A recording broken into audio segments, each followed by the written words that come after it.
ಎಲ್ರಿಗೂ ನಮಸ್ಕಾರ. ನೀವು ನೋಡ್ತಾ ಇದ್ದೀರಾ ಟಿವಿ ವಿಕ್ರಮ. ನಾನು ಮುಮ್ತಾಜ್. ವೀಕ್ಷಕರೇ, ಮೊನ್ನೆ ಡಿಸೆಂಬರ್ 25 ಜಗತ್ತಿನ ತುಂಬ ಕ್ರೈಸ್ತರು ಕ್ರಿಸ್ಮಸ್ ಆಚರಣೆಯಲ್ಲಿ ತೊಡಗಿದ್ರು.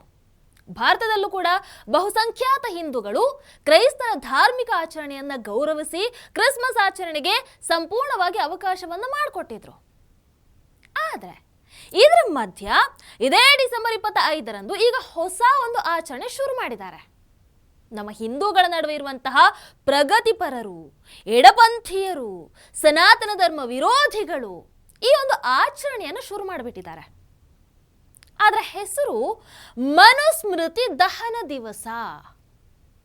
ಎಸ್, ಮಾನವ ಜೀವನ ಧರ್ಮವನ್ನು ಬೋಧಿಸುವಂತಹ ಹಿಂದೂಗಳ ಆಚಾರ ವಿಚಾರಗಳ ಬಗ್ಗೆ ತಿಳಿಸುವಂತಹ ಒಂದು ಪುಸ್ತಕ ಮನುಸ್ಮೃತಿ. ಈಗ ಮನುಸ್ಮೃತಿ ಅಸ್ತಿತ್ವದಲ್ಲೂ ಇಲ್ಲ, ಆಚರಣೆಯಲ್ಲೂ ಇಲ್ಲ. ಆದರೆ ಅದರ ಮೇಲಿನ ದ್ವೇಷ ಇವತ್ತಿಗೂ ಕೂಡ ಹೋಗಿಲ್ಲ, ಅಥವಾ ಅದನ್ನು ಇನ್ನೂ ಕೂಡ ನೆನಪಿಸಿಕೊಂಡು ಈಗಿನ ಹಿಂದೂಗಳ ಮೇಲೆ ಕಾರುವಂತಹ ದ್ವೇಷ ಮಾತ್ರ ಇನ್ನೂ ನಿಂತಿಲ್ಲ. ವೀಕ್ಷಕರೇ, ಬಾಬಾ ಸಾಹೇಬ್ ಅಂಬೇಡ್ಕರ್ ಅವರು 1927 ಡಿಸೆಂಬರ್ 25ರಂದು ಈ ಮನುಸ್ಮೃತಿ ಪುಸ್ತಕವನ್ನ ದಹನ ಮಾಡಿದ್ರು ಅಂತ ಇತಿಹಾಸದ ಪುಟಗಳು ಹೇಳುತ್ತವೆ. ಅವತ್ತಿನ ಕಾಲಘಟ್ಟದಲ್ಲಿ ಮನುಸ್ಮೃತಿಯ ವಿಚಾರಗಳನ್ನ ಅಂಬೇಡ್ಕರ್ ಅವರು ಒಪ್ಕೊಂಡಿರಲಿಲ್ಲ. ಅದರಲ್ಲಿ ಜಾತಿ ಭೇದಗಳಿವೆ, ಮೇಲು ಕೀಳು ಅನ್ನುವಂತಹ ಅಂಶಗಳಿವೆ, ಸ್ತ್ರೀ ಮೌಲ್ಯಗಳು ಕಮ್ಮಿ ಇವೆ ಅನ್ನುವಂಥದ್ದು ಅಂಬೇಡ್ಕರ್ ಅವರ ಅಭಿಪ್ರಾಯ ಆಗಿತ್ತು.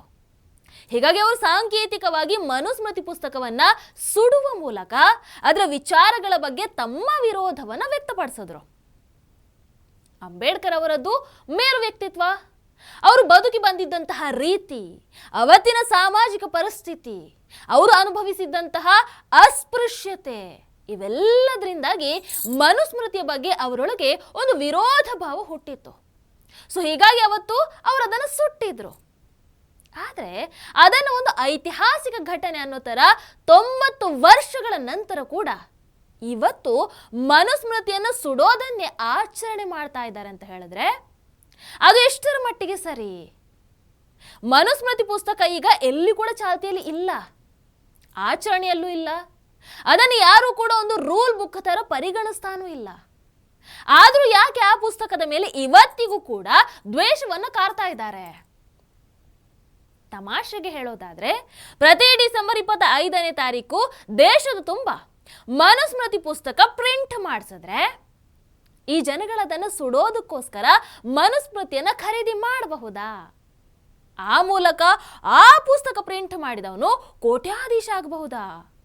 ನಿಜ ಹೇಳಬೇಕು ಅಂದ್ರೆ ಇಂಥ ದ್ವೇಷಗಳಿಂದಾನೇ ಇವತ್ತಿಗೂ ಕೂಡ ಮನುಸ್ಮೃತಿಯನ್ನ ಇವತ್ತಿನ ಜನರೇಷನ್ ಓದ್ತಾ ಇರುವಂತಹದ್ದು. ವೀಕ್ಷಕರೇ, ಹೀಗೆ ಪುಸ್ತಕವೊಂದನ್ನು ಸುಟ್ಟಿರೋದಕ್ಕೂ ಒಂದು ದಿನ ಫಿಕ್ಸ್ ಮಾಡಿ ಆಚರಣೆಯನ್ನ ಮಾಡೋದಾದ್ರೆ, ಪೆರಿಯಾರ್ ಅವರು ಸಂವಿಧಾನವನ್ನು ಸುಟ್ಟಿರುವಂತಹ ದಿನ ಅಂತ ಯಾಕೆ ನವೆಂಬರ್ 26ನೇ ತಾರೀಖನ್ನ ಆಚರಿಸಬಾರ್ದು ಅಂತ ಸೋಷಿಯಲ್ ಮೀಡಿಯಾದಲ್ಲಿ ಒಂದಷ್ಟು ವಿಚಾರವಾದಿಗಳು ಪ್ರಶ್ನೆಯನ್ನು ಮಾಡ್ತಾ ಇದ್ದಾರೆ. ಅವರ ಪ್ರಶ್ನೆಯಲ್ಲೂ ಅರ್ಥ ಇದೆ ಅಲ್ವಾ?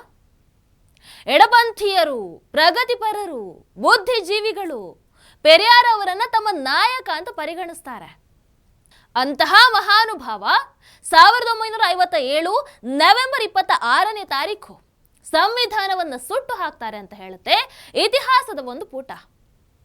ಅಂಬೇಡ್ಕರ್ ಅವರು ಮನುಸ್ಮೃತಿಯನ್ನು ಸುಟ್ಟಿರೋದು ಯಾವ ಇತಿಹಾಸದಲ್ಲಿ ದಾಖಲಾಗಿದೆಯೋ ಅದೇ ಇತಿಹಾಸದಲ್ಲಿ ಪೆರಿಯಾರ್ ಅಲಿಯಾಸ್ ಇ.ವಿ. ರಾಮಸ್ವಾಮಿ ಅವರು ಸಂವಿಧಾನವನ್ನ ಸುಟ್ಟಿರೋದು ಕೂಡ ದಾಖಲಾಗಿದೆ. ಸೊ ಅನಿವಾರ್ಯವಾಗಿ ಅದನ್ನು ಕೂಡ ನಂಬಲೇಬೇಕು.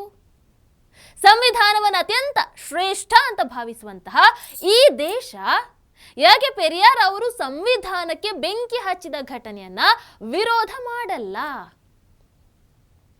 ಅಥವಾ ಪೆರಿಯಾರ್ ಏನೇ ಮಾಡಿದ್ರು ಕೂಡ ಸರಿಯಾಗಿ ಇರುತ್ತೆ ಅಂತ ಹೇಳೋರು ಸಂವಿಧಾನ ಸುಡೋದನ್ನ ಯಾಕೆ ಬೆಂಬಲಿಸೋದಿಲ್ಲ? ಒಂದೋ ಸಂವಿಧಾನ ದಹನ ದಿನ ಅಂತ ಆಚರಿಸಬೇಕಿತ್ತು, ಅಥವಾ ಇದನ್ನ ಕರಾಳ ದಿನ ಅಂತಾದ್ರೂ ಸ್ಮರಿಸಬೇಕಿತ್ತಲ್ವಾ? ಯಾಕೆ ಇತಿಹಾಸದ ಪುಟದಿಂದ ಈ ಘಟನೆಯನ್ನ ಮರೆಮಾಚುವಂತಹ ಪ್ರಯತ್ನವನ್ನ ಮಾಡ್ತಾ ಇದ್ದಾರೆ? ಅಂಬೇಡ್ಕರ್ ಹಾಗೆ ಪೆರಿಯಾರ್ ಇಬ್ಬರನ್ನ ಕೂಡ ತಮ್ಮ ಆದರ್ಶ ಅಂತ ನೋಡುವಂತಹ ಅನುಯಾಯಿಗಳು ಅಂಬೇಡ್ಕರ್ ರಚಿಸಿರುವಂತಹ ಸಂವಿಧಾನವನ್ನ ಪೆರಿಯಾರ್ ಸುಟ್ಟು ಹಾಕಿದ್ರು ಯಾಕೆ ತಪ್ಪು ಅಂತ ಅನ್ನಿಸ್ತಾ ಇಲ್ಲ? ಈ ಪೆರಿಯಾರ್ ಸ್ವಾತಂತ್ರ್ಯ ದಿನವನ್ನ ಕರಾಳ ದಿನ ಅಂತ ಆಚರಣೆ ಮಾಡ್ತಾರೆ. ಗಾಂಧಿಯ ಫೋಟೋ ಹಾಗೆ ಸಂವಿಧಾನವನ್ನ ಸುಟ್ಟು ಹಾಕಿ ಅಂತ ಕರೆಯನ್ನ ಕೊಡ್ತಾರೆ. ದ್ರಾವಿಡ ದೇಶ ಆಗಬೇಕು ಅಂತ ಪ್ರತ್ಯೇಕತಾವಾದಕ್ಕೆ ಮುನ್ನುಡಿಯನ್ನ ಬರೀತಾರೆ.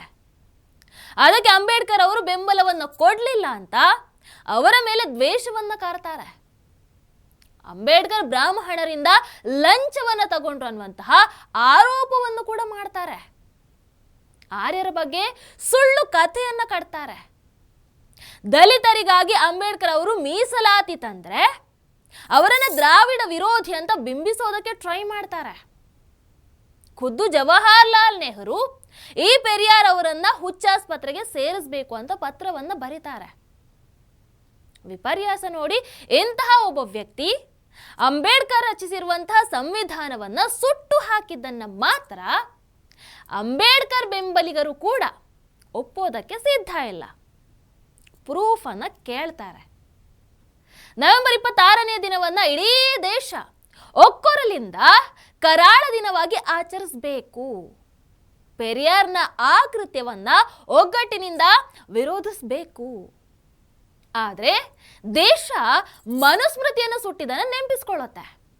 ಸಂವಿಧಾನವನ್ನು ಸುಟ್ಟಿದ್ದನ್ನ ನೆನಪಲ್ಲೂ ಕೂಡ ಇಟ್ಕೊಳ್ಳೋದಿಲ್ಲ. ನಂಬೋದಕ್ಕೂ ಸಿದ್ಧ ಇಲ್ಲ.